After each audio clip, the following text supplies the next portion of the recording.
I was ordained originally as a Baptist minister in the Missionary Baptist Church in Athens, Alabama, and my second one was February 2015 at St. Stephen's Lutheran Church in Flatbush, Brooklyn. I originally began as a supply pastor when I was still licensed as a Baptist minister at Church of the Holy Redeemer, which is now Jehu's Table. I started supplying there, and they convinced me to consider going into the candidacy. I worked there as a supply, and because I felt like I was betraying my family tradition of being Baptist, it took me a whole year to decide. And then after I did, the rest is history. But then it took me a while to go through the candidacy process. It still took 2 more years before I finally got the call. So in total, it took about 5 years.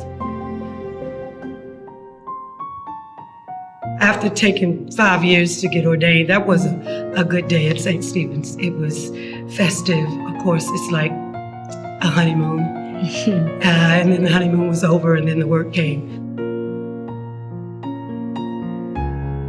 So it's been quite challenging, fitting in, being a female leader. I'm at a predominantly Caribbean church, and aside from one other person, I'm the only African American there. So it was culture shock for them and myself. There's a saying that's going around now that all skin is not kin, and I got a chance to see that. We're all of the same hue, but there are some cultural differences, so it really was challenging because people don't always think leaders should be female and in charge, and when I get an assignment, I'm in charge. So it was kind of hard, I think, for the males and some of the women because culturally they have not really met anybody like me.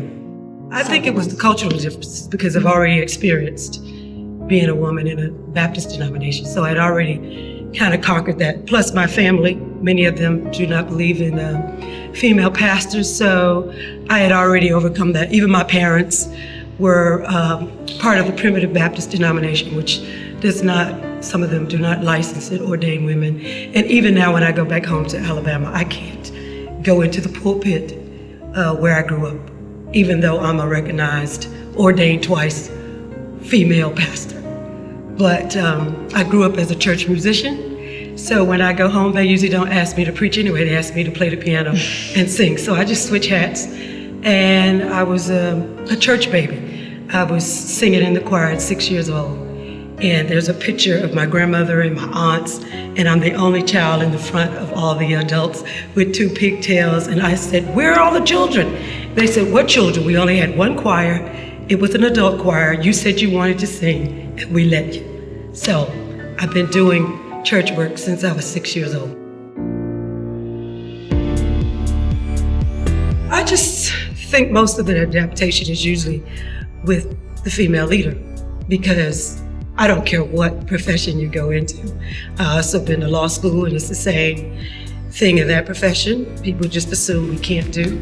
So the woman is going to have to find some good mentors, hopefully family support and other colleagues to support them in what they do, because if you focus too much on that, you will never get where you're going. So, and I'm also raising a daughter who's a grown woman now, who's 27, so I'm like her coach.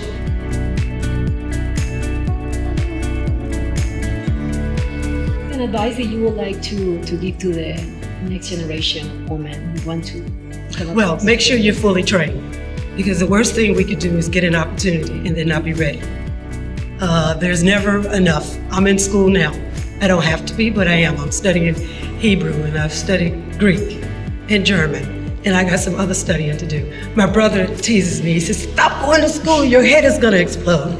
But I don't think they would have told one of the men that. So I'm gonna keep studying. I'm gonna keep adding to what God has already given me, and then we'll just see what God has in store.